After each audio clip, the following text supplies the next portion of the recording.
పరిశుద్ధ గ్రంథం నుండి ఆదికాండం 12వ అధ్యాయం మొదటి వచనం. ఆదికాండం 12వ అధ్యాయం అందరికీ తెలిసిన వాక్యం. 12వ అధ్యాయం మొదటి వచనం. యెహోవా నీవు లేచి నీ దేశము నుండి నీ బంధువుల యొద్ద నుండి నీ తండ్రి ఇంటి నుండి బయలుదేరి నేను నీకు చూపించు దేశమునకు వెళ్ళుము. ఈ వాక్యం నిమిత్తమే ప్రార్థన చేద్దాం. కళ్ళు మూసుకోనండి. ప్రభా, ఈ వాక్యంతో నాతో మాట్లాడండి అని ప్రతి ఒక్కరు ప్రార్థన పూర్వకంగా ఉందాం. అటు ఇటు చూడక ఇప్పుడే మన పాస్టర్ గారు చెప్పారు, మన చూపులు, మన తలంపులు, మన ఆలోచనలు సమస్తము ఎక్కడ ఉండాలి? దేవుని వైపు మాత్రమే ఉండాలి. కనుక ప్రార్థన పూర్వకంగా ఉందాం. మహాపరిశుద్ధుడవు, మహోన్నతుడవు, సర్వశక్తిమంతుడవు, సర్వాధికారి యగు మా తండ్రి, నీకే వందనములు, స్తుతులు, స్తోత్రాలు చెల్లిస్తూ ఉంటున్నాం. ఈ సమయంలో ప్రభా మమ్మల్ని నీ సన్నిధిలో నిలవపెట్టుకొని ఈ రీతిగా నిన్ను స్తుతించి ఆరాధించి గణపరిచే గొప్ప ఘనతకై వందనములు, స్తుతులు, స్తోత్రాలు చెల్లిస్తూ ఉంటున్నాం. నాయన వాక్య భాగ్యంలోకి వెళుచుండగా నేను కాదు ప్రభా, నాతో మీరు మాట్లాడండి. నన్ను నీ యొక్క నోటి బోరుగా వాడుకోమని అడుగుచుంటున్నాం. వినగలిగిన చెవులను, గ్రహింపగల మనసును మాకు దయచేయమని, వాక్యాన్ని సాతాను దొంగిలించకుండా వాక్యాన్ని మా హృదయంలో భద్రపరచుకొని వాక్యానుసారంగా మేము నడుచుకొని జీవించులాగున మీరు మాకు దయచేయమని, కృప చూపించమని యేసు శక్తి కలిగిన నామంలో ప్రార్థించి అడిగి వేడుకొనుచుంటున్నాము పరమ తండ్రి. ఆమేన్. హల్లెలూయా. ఇక్కడ మనకి తెలిసిన వాక్యమే. ఆదికాండం 12వ అధ్యాయం మొదటి వచనం. అబ్రహాము గురించి దేవుడు మనకు మాట్లాడుతూ ఉంటున్నాడు. ఏమని చెప్పండి, ఇక్కడ చూద్దాం. నీవు లేచి ఏమంటున్నాడు? నీవు లేచి నీ దేశము నుండి, నీ బంధువుల నుండి, నీ తల్లిదండ్రుల నుండి నేను చూపించే దేశానికి రమ్మంటున్నాడు. హల్లెలూయా. ప్రియ దేవుని బిడ్డలారా, అబ్రహాముకి ఎవరో ఏంటో తెలియదు, అవునా? మనకి అందరికీ తెలిసిన విషయమే. అబ్రహాము ఆయన ఎవరో తెలియదు. ఆయన యొక్క మాట స్వరాన్ని మాత్రమే పట్టుకున్నాడు. పిలిచాడు, ఒక స్వరము అతనికి వినబడింది. ఏమని?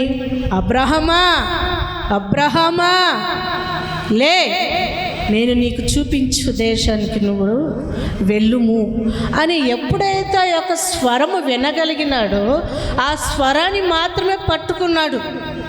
దేవుడు అంటే తెలీదు, ఆయన ఎలాగుంటాడో తెలీదు, ఆయనను ఎప్పుడు చూడలేదు, ఆయన పలానా వ్యక్తి అని తెలీదు. అయినప్పటికీ ఒక స్వరాన్ని మాత్రం ఆయనకు వినబడింది కాబట్టి ఆ స్వరాన్ని పట్టుకొని దేవుని ఎద్దకు వచ్చి ఉంటున్నాడు. హల్లెలూయా. దేవుని వెంబడించాడు.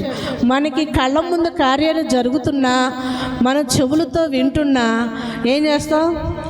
వెళ్ళొచ్చులే, ఇప్పుడు కాదులే, రేపు వెళ్ళొచ్చు, 4 రోజులు కదా, చివరి రోజు వెళ్తే బాగా జనాలు ఉంటారు, మనల్ని చూస్తారు, మనతో మాట్లాడతారు అని కొంతమంది రకాలుగా ఉంటూ ఉంటారు. కానీ ఇక్కడ దేవుని యొక్క స్వరము ఎప్పుడైతే విన్నాడో ఆ స్వరాన్ని పట్టుకొని ఏమంటున్నాడు? సారాతో చెప్తూ, నేను వెళ్ళిపోవాలి, నాకు ఒక స్వరము వినపడింది, నేను ఆ స్వరాన్ని పట్టుకుని నేను చూపించు దేశానికి రమ్మంటున్నాడు కనుక నేను వెళ్తాను కదా. అమ్మ రండ్రా పరిచర్యకి పలానా చోటకి వెళ్దాము అంటే వస్తామా మనం? రాము. ఎందుకని?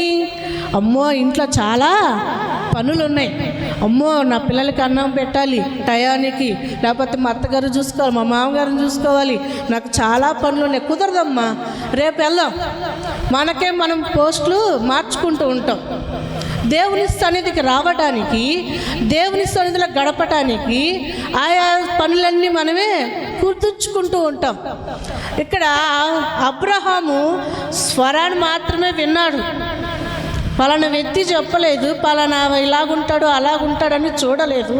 ఒక స్వరాన్ని మాత్రమే పట్టుకొని ఆ మాటను బట్టి వెంబడించాడు. దేవుణ్ణి వెంబడించాడు కనుకనే విశ్వాసములకు తండ్రి అయ్యాడు.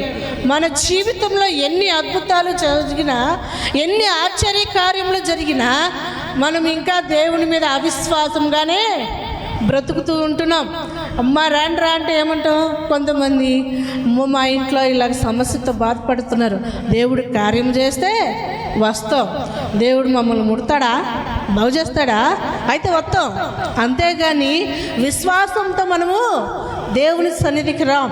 ఇక్కడ అబ్రహాము మనం చూసుకున్నట్లయితే స్వరాన్ని మాత్రమే పట్టుకున్నాడు. ఆ స్వరాన్ని పట్టుకుని తల్లిదండ్రులను మర్చిపోయాడు. దేశాన్ని విడిచిపెట్టి రమ్మంటున్నాడు. మన కుటుంబాన్ని విడిచిపెట్టి రానమ్మంటే మనము రాని పరిస్థితిలో ఉంటున్నాం. ఎందుకని? దేవుని చూచాం, దేవుని యొక్క అభిషేకం పొందుకున్నాం, పరిశుద్ధాత్మతో నింపబడుతున్నాం, ఆయన మాటలు వింటున్నాం, ఆయన స్వరాన్ని వింటున్నాం. కానీ దేవుని సన్నిధికి రావడానికి మాత్రం వెనకాడుతూ ఉంటున్నాం. ఆయా పనులు అబ్రహాముకి ఎంత ఉంది? సంపదలు ఉన్నాయి, గొర్రెలు ఉన్నాయి, మేకలు ఉన్నాయి, మందలు ఉన్నాయి. అవన్నీ చూసుకుంటూ గడపచ్చుగా.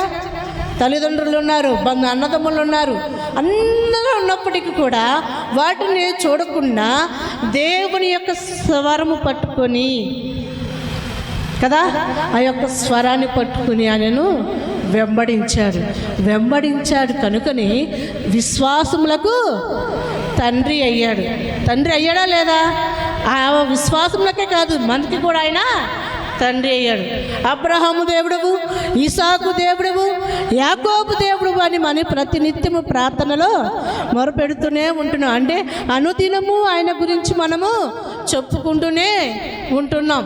ప్రియ దేవుని బిడ్డలారా, మన దేశాన్ని మన అబ్రహాం గారు చూసుకున్నట్లయితే తల్లిదండ్రులను విడిచిపెట్టమంటున్నాడు, దేశాన్ని విడిచిపెట్టమంటున్నాడు, అన్నదమ్ముల్ని విడిచిపెట్టమంటున్నాడు, బంధువులు విడిచిపెట్టమంటున్నాడు. అయ్యో, వీళ్ళందరూ విడిచిపెడితే ఎలాగా? మాకు ఏదైనా కష్టం వచ్చేది, మాకు ఆదుకునేవారు మా అన్నలే.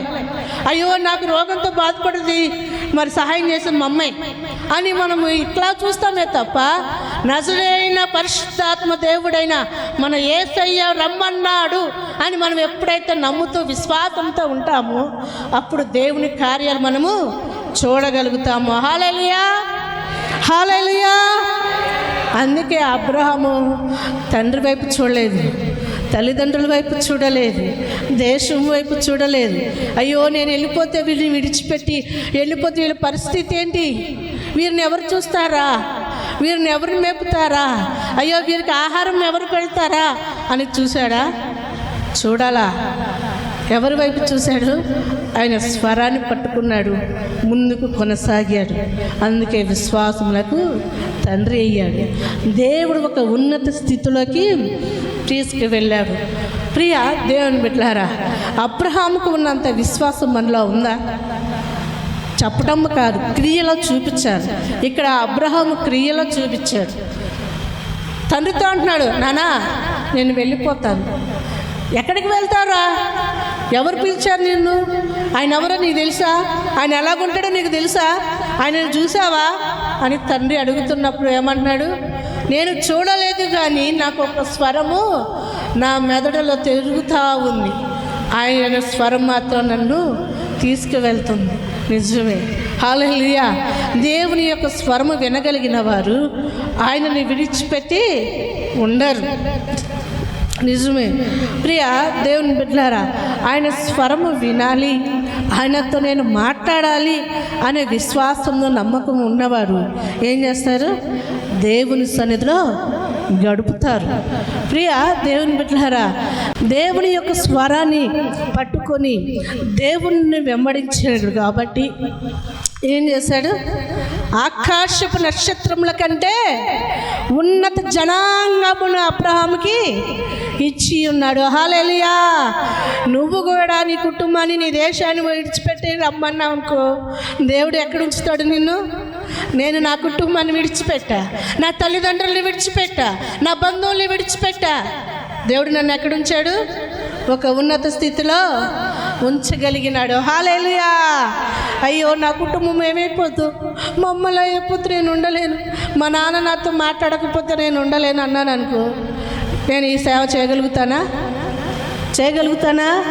చెయ్యలేను. ఎందుకని? నా సమస్తము నా తల్లి నా తండ్రి ఎవరు? నా యేసయ్య. హల్లెలూయా.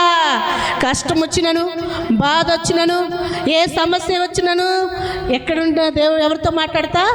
యేసయ్యతోటే మాట్లాడతాను కాబట్టి నన్ను ఈ స్థితిలో ఉంచినాడు. హల్లెలూయా.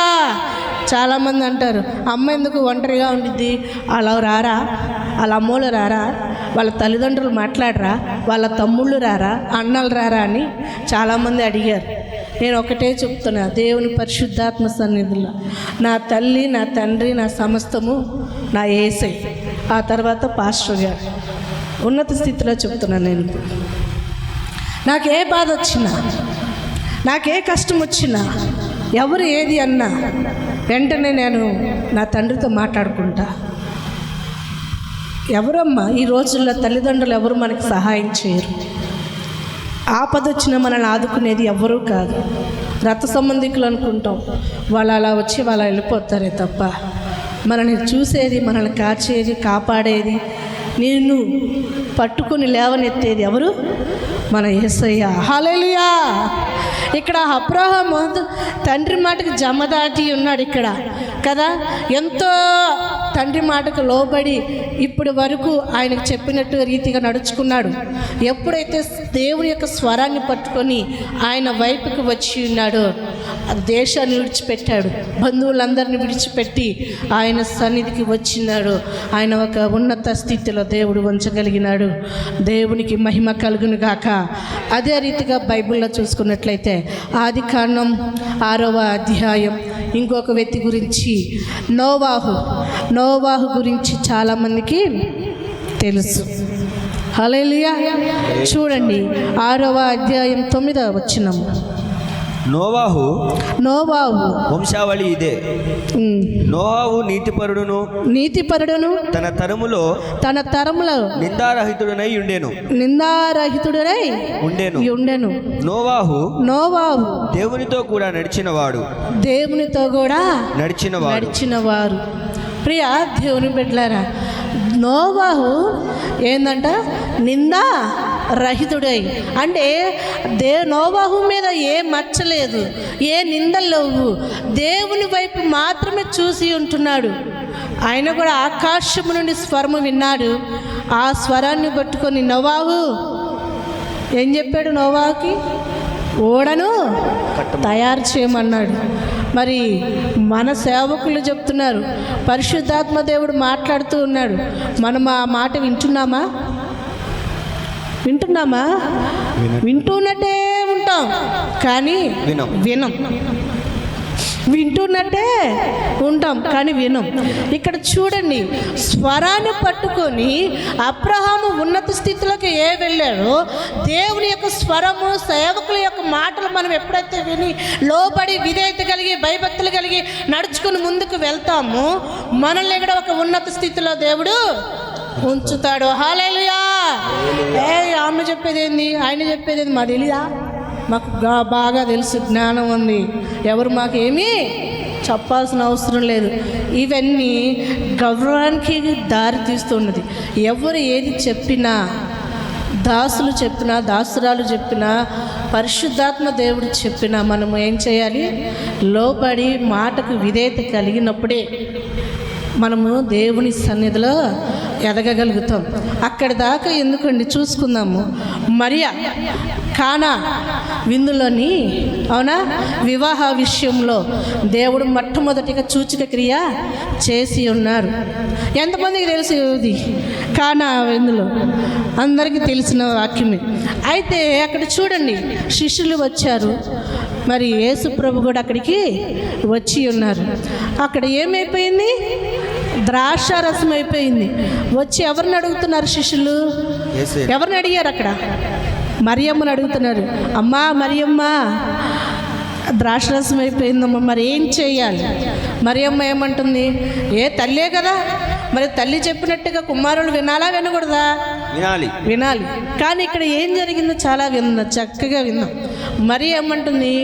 ఆయన చెప్పినది మీరు చెయ్యుడి. ఎవరు చెప్పింది? యేసు ప్రభు వారు ఏదైతే మీకు చెప్తారో అదే మీరు చెయ్యండి, నాదేమీ లేదు. నిజమే. యేసు ప్రభు మాట ఎవరైతే విని ఆయన చెప్పినట్టుగా నడుచుకుంటామో కార్యాలు అద్భుతాలు మనము రుచి చూస్తాము. హల్లెలూయా. నిజమే, ఆయన మాటకు లోబడ్డారు కాబట్టి అక్కడ నీటిని ద్రాక్షారసముగా మార్చబడింది కదా. ముందున్న ద్రాక్షారసం కంటే వెనక తయారు చేయబడిన ద్రాక్షారసము ఎంతో ఎలాగుంది, మధురముగా దేవుడు మార్చాడు అక్కడ. హల్లెలూయా. అక్కడ చేసిన కార్యం ఎవరు చేశారు? మనుషుల, శిష్యుల, మరియమ్మ? ఎవరు చేశారు అక్కడ? యేసు ప్రభు వారు మాటతోటే అక్కడ కార్యములు జరిగినాయి. ప్రియ దేవుని బిడ్డలారా, దేవుని వాక్యం వింటున్న మనము, దేవుని సన్నిధిలో ఉంటున్న మనము, దేవుని సన్నిధిలో ఆయన ఏం మాట్లాడతాడా? ఈరోజు ఈ దినము ఆయన నాతో ఏం మాట్లాడతాడా?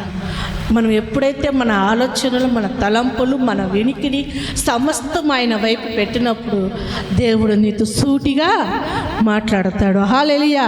నిన్నటి దినాన, రాత్రి దినాన దేవుడు ఎంతోమందిని దర్శించాడు. వారు దర్శనాలు చూసి ఉన్నారు. వారు దేవుని యొక్క స్వరము విన్నారు చాలామంది కదా. ప్రియ దేవుని బిడ్డలారా, ఎందుకని? దేవుని యొక్క సన్నిధి వారు ఎప్పుడైతే పొందుకున్నారో, దేవుని యొక్క మాటలు విన్నారో, లోబడ్డారో, విధేయత కలిగి ఉన్నారో, వారు దేవుని చూచి ఉంటున్నారు. హల్లెలూయా. నోవాహు చెప్పినాడు, నోవాహుకి దేవుడు ఏమని?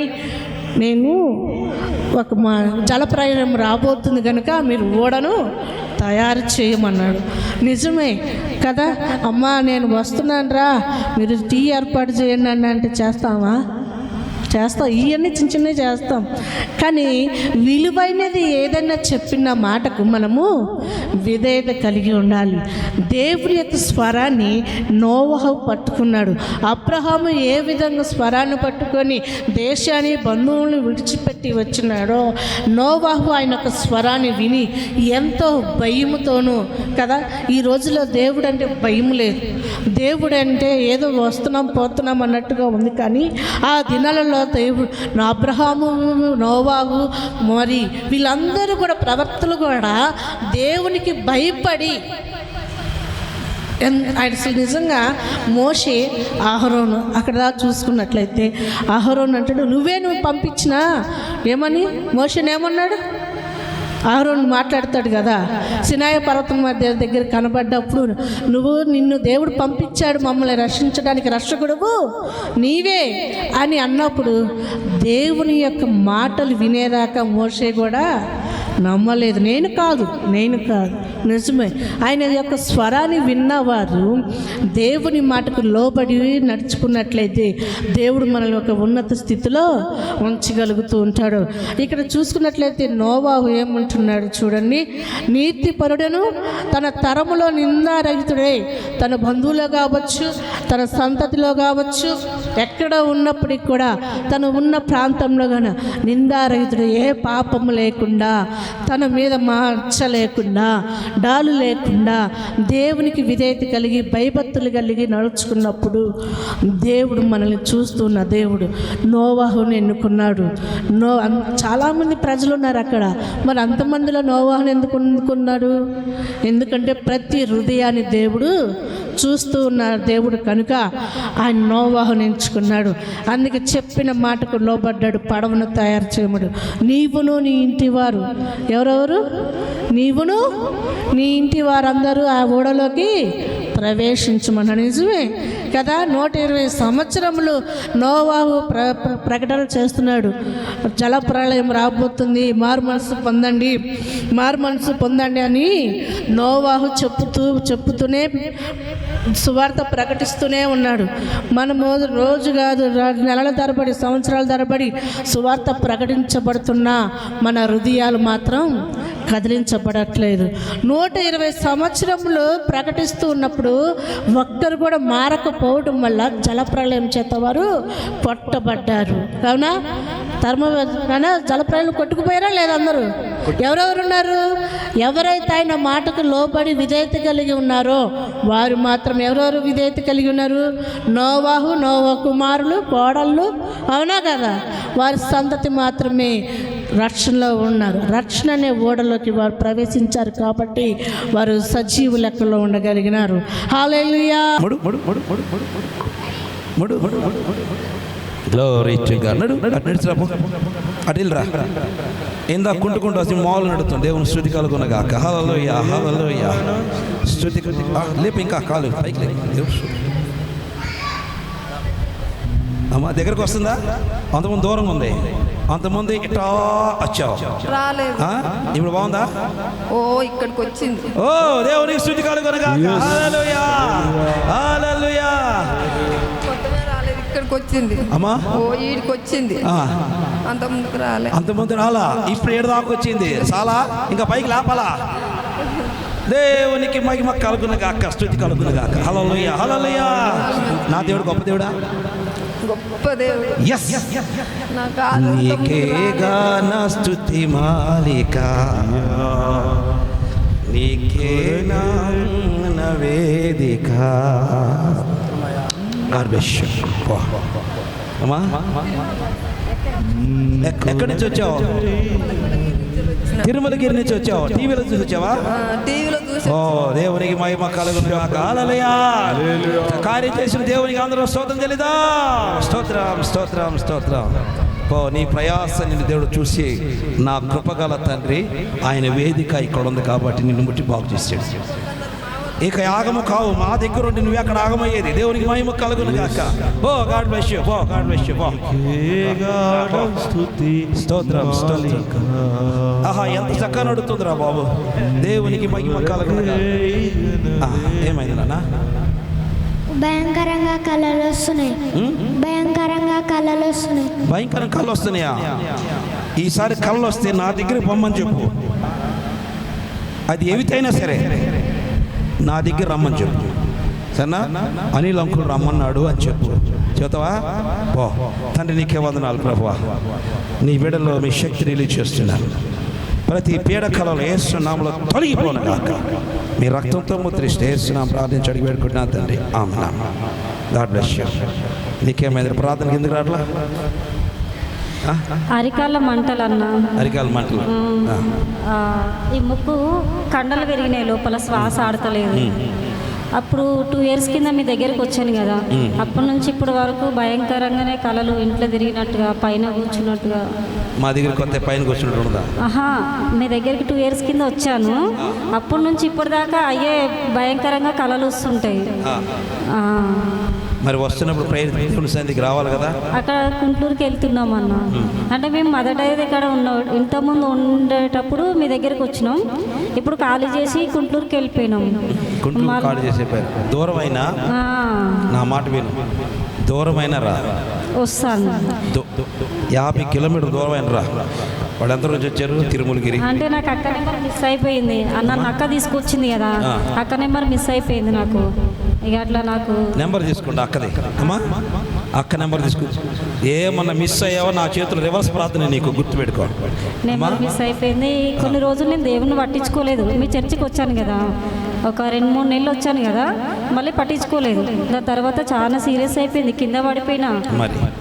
కింద పడిపోతే మా చుట్టాలు నన్ను చర్చికి తీసుకెళ్ళేసి ఆపరేషన్ తీసిరు.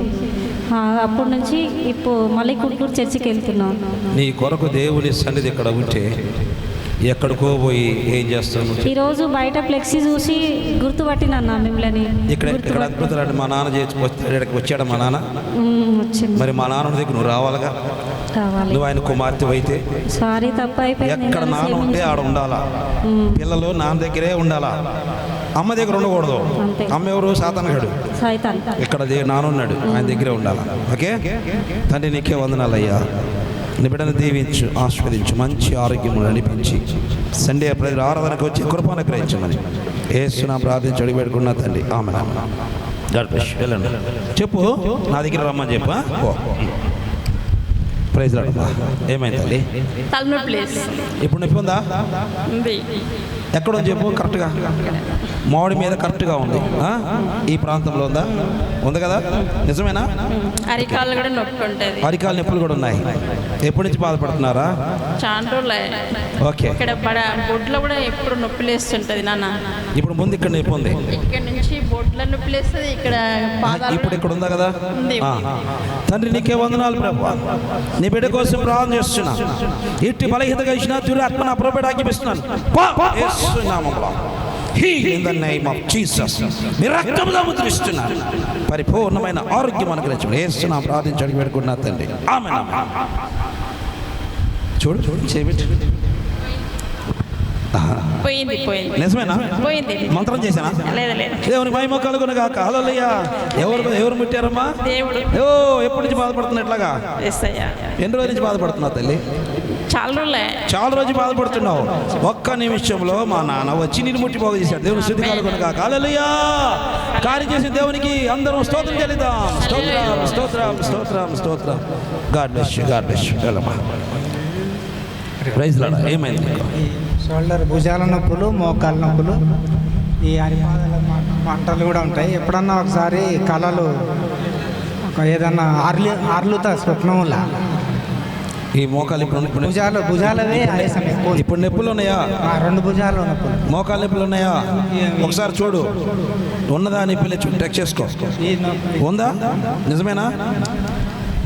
తండ్రి నీకే వందనాలు ప్రభువా. నీ బిడ్డ కొరకు ప్రార్థన చేస్తున్నా. కనికరించి మీ కృపతో నింపండి. ఇప్పుడే ఈ మోకాలు నొప్పులు యేసు నామములో లయమైపోను గాక. Heal in the name of Jesus. నీ రక్తంతో ముద్రిస్తున్నాం. ముట్టండి, స్వస్థపరచు ప్రభువా. యేసు నామములో సంపూర్ణమైన స్వస్థత కలుగును గాక. Heal in the name of Jesus. మీ రక్తంతో ముద్రిస్తే యేసు నామములో ప్రార్థించి వేడుకుంటున్నా తండ్రి. ఆమేన్.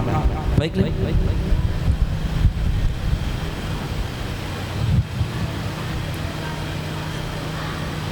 శుద్ధి కలుగును గాక. ఎట్లా నొప్పులు ఉన్నాయా? అంటే ఈ భుజాలది, షోల్డర్ది చాలా ఏళ్ళ నుంచి. ఇప్పుడు ఉందా? ఇప్పుడు కొద్ది రిలాక్స్ అయ్యావు. అంతకుముందు ఎక్కడ చేతులు పైకి లేవు. ప్రేయర్ చేస్తున్నప్పుడు మీరు అనైటింగ్ ఎవరన్నా వచ్చి అనైటింగ్ చేశారా? అరే నెత్తి మీద తల మీద అనైటింగ్ చేసినట్లు అట్లా. అంత సీక్రెట్ గా మాట్లాడుతూ పెద్దగా మాట్లాడదు. ఎవరి మహిమ కలుగును గాక. అనైటింగ్ చేసి తల మీద పెట్టినట్లు తిరిగినట్లు. God bless you. తగ్గింది కదా? God bless you. Praise lord అయ్యా. మోకాలు నొప్పి, నడువు నొప్పి నానా ఈ పని చేస్తుంటే ఈ కాలు ఇట్లా బెనికింది నాన్న. ఈ మోకాళ్ళ నొప్పి ఉంది. ఇప్పుడు కాలు బెనికింది, మోకాళ్ళ నొప్పి ఉంది. తర్వాత ఈ గుండెల్లోనే కొంచెం నొప్పిగా ఉంది నాన్న. ఇప్పుడు నొప్పి ఉందా? ఇప్పుడు గుండెల్లో నొప్పి. ఇందాకలా నా తండ్రి వచ్చి చేయి వేసినప్పుడు అప్పుడే జారిపోయింది. లేదు, మోకాళ్ళు అయితే నొప్పి ఉంది నాన్న. గుండె నొప్పి పోయింది, మోకాలు నొప్పి ఉంది. ఆరాధనలో తల మీద ప్రార్థన పెట్టి ప్రేర్ చేయగానే మొత్తం అప్పుడే పోయింది. మోకాలు నొప్పి ఒకటి ఉంది. లేకపోతే నువ్వు మాట వింటావా? దేవునికి మహిమ కలుగును గాక. దేవానికి స్తోత్రం. బిడ్డ కోసం ప్రార్థన చేస్తున్నాడు. నీ కుమారుని జ్ఞాపకం చేసుకు. ఇప్పుడే మోకాలు ముట్టి ప్రభువా యేసు నామములో సంపూర్ణమైన స్వస్థత కలుగును గాక. బలహీనత తెస్తున్నావు. నేను ఇక్కడ మీటింగ్కి వస్తున్న సాక్ష్యం ఏంటంటే, నేను ప్రభుని చూడాలి. నేను ఊరెళ్ళిపోయినా సరే నేను మీటింగ్లో ఉండాలి. ఈ 4 దినాలు నేను దేవునితో గడపాలి. ఆయన నన్ను దర్శించాలని నేను ఎంతో ఆశపడి నేను ప్రభుని స్తుతిస్తూ ఆరాధిస్తూ అడుగుతూ ఉన్నాను. నిన్నటి దినమున బలమైన హస్తము నా మీదకి వచ్చింది. అది చెప్పలేము, ఆ బరువును చెప్పలేము. అసలు ఎంత బరువుగా ఉందంటే చెప్పలేము. నిన్నటి దినమున అలా జరిగింది. తర్వాత ఈరోజు ఆయన హస్తమే కాకుండా నేను ఆయన వస్త్రం కూడా ముట్టుకున్నా.